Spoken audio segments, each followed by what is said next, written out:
দেখেন আজকে কিন্তু প্রচুর পরিমাণ রোদ উঠছে।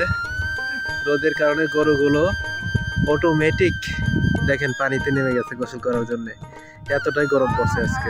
দেখেন যমুনা নদীতে রিল্যাক্সে তারা গোসল করছে ঠান্ডা পানি। এমন দৃশ্য দেখে আমার কাছে মনে হলো যে সেই 70-80 দশকের রাখালদের গল্প। এই রাখালদের গল্পটা আমরা বড়দের কাছে অনেক শুনেছি। আগে প্রত্যেকটা গৃহস্থ বাড়িতে রাখাল থাকতো। রাখালেরা সকাল থেকে সন্ধ্যা পর্যন্ত মাঠে গরু চড়াতো। সন্ধ্যাবেলায় তারা আবার গরুগুলোকে বাড়ির দিকে নিয়ে আসতো।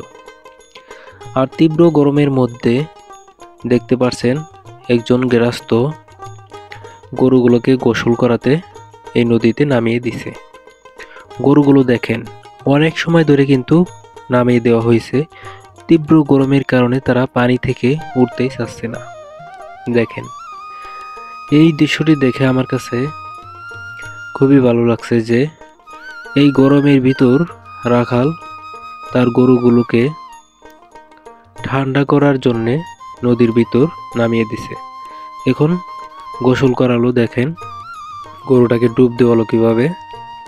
এখন গরুগুলোকে পরিষ্কার করে আবার জমিনে ছেড়ে দেবে, মাঠে ছেড়ে দেবে, যাতে তারা আবার খেয়ে সন্ধ্যাবেলায় যাইতে পারে। আগেরকার গৃহস্থরা রাখাল রাখতো। সেই রাখালেরা কিন্তু ভোরবেলা উঠেই গোয়ালঘর থেকে গরুগুলো বের করে সাথে একটা গামছা, একটা ছাতা নিয়ে বের হইতো। আবার অনেকেই লাঙ্গল কাঁধে নিয়ে মাঠে যেত জমি চাষ করার জন্য। আসলে আগেকার দৃশ্যগুলো দেখলে খুবই অসাধারণ লাগে।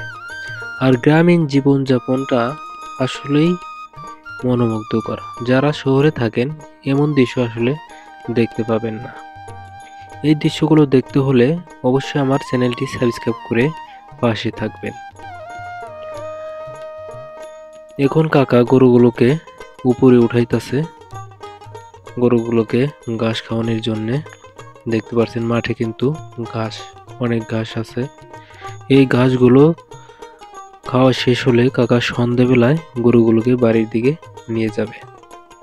সত্যিই অসাধারণ। এখন দেখছেন আমাদের চর অঞ্চলের ঘোড়ার গাড়ি।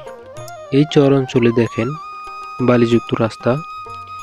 এই বালির ভিতর কিন্তু কোনো প্রকার রিক্সা, অটো রিক্সা বা যানবাহন চলে না। শুধুমাত্র যানবাহন হিসেবে ঘোড়ার গাড়ি চলে। এছাড়া এখানকার মানুষ যাতায়াত করে মোটর সাইকেলে আর পায়ে হেঁটে। দেখেন আরেকটি ছোট ভাই গরুগুলোকে গোসল করিয়ে বেঁধে রাখবে। এখানেও 5-7টা গরু আছে ছায়ের ভিতর।